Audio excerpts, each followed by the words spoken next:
The first step towards achieving your dreams is having the right coach. Get the best education with Dr. Monica Jain and make your CBSE 10th, 11th, and 12th dreams come true. Download the app now. So hello everyone. So once again, very warm welcome to my YouTube channel. So in the ongoing series of fundamental concepts of organic reaction mechanism, the topic for today's video is, आज का topic है What are the reaction intermediates?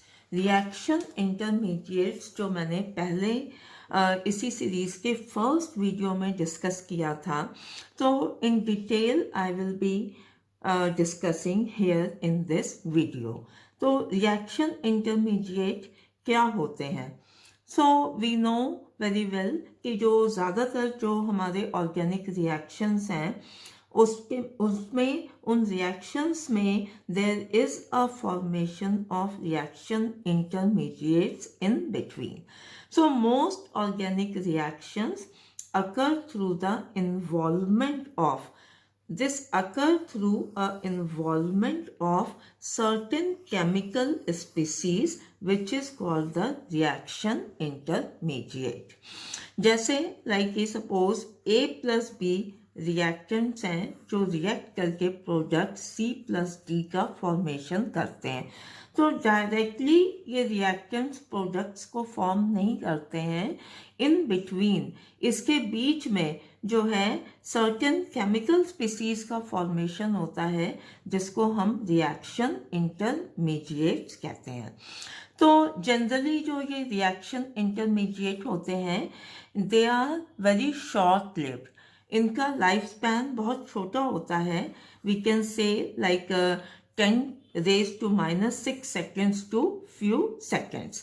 10 raised minus 6 seconds to few seconds. So that is why we can say कि ये reaction intermediate जो होते हैं वो बहुत ही highly reactive species होते हैं, highly reactive होते हैं, और इसी वजह से हम इनको आइसोलेट नहीं कर पाते. ओके, सो हम कुछ एग्जाम्पल से समझ लेते हैं कि ये क्या होते हैं रिएक्शन इंटरमीडिएट्स. लाइक कि कार्बोकैटायन जो होते हैं, कार्बेनायन होते हैं, फ्री रेडिकल्स होते हैं, carbenes and nitrenes. So carbocation, carbanion, free radicals, carbenes and nitrenes. तो इन सब का फॉर्मेशन होता है जब कोई भी ऑर्गेनिक रिएक्शन प्रोसीड करता है. तो इन बिटवीन इन सारे इन रिएक्शन इंटरमीडिएट्स का ये डिपेंड करता है कि कौन सा रिएक्शन है, उसके बेसिस पे some or other type of reaction intermediate is formed during the course of a organic reaction.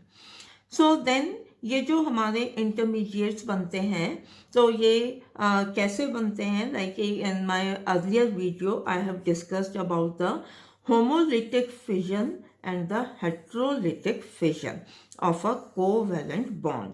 तो ये जो हमारे ये सारे इंटरमीडिएट्स बनते हैं, कार्बोकैटायन, कार्बेनायन, फ्री रेडिकल्स, ये कैसे बनते हैं? They are formed during the homolytic fission and heterolytic fission of a covalent bond. Okay, तो दो तरह के फिजन होता है, मीन्स कि दो तरह से बॉन्ड ब्रेक होता है. उसी प्रोसेस में जो है इन रिएक्शन इंटरमीडिएट्स की फॉर्मेशन होती है. So then in my earlier video मैंने रिएक्शन इंटरमीडिएट के साथ एक और टर्म डिस्कस किया था, activated complex. So activated complex भी रिएक्शन के इन बिटवीन बनते हैं. तो basically reaction intermediate and activated complex ये दोनों ही रिएक्शन के बीच में बनते हैं.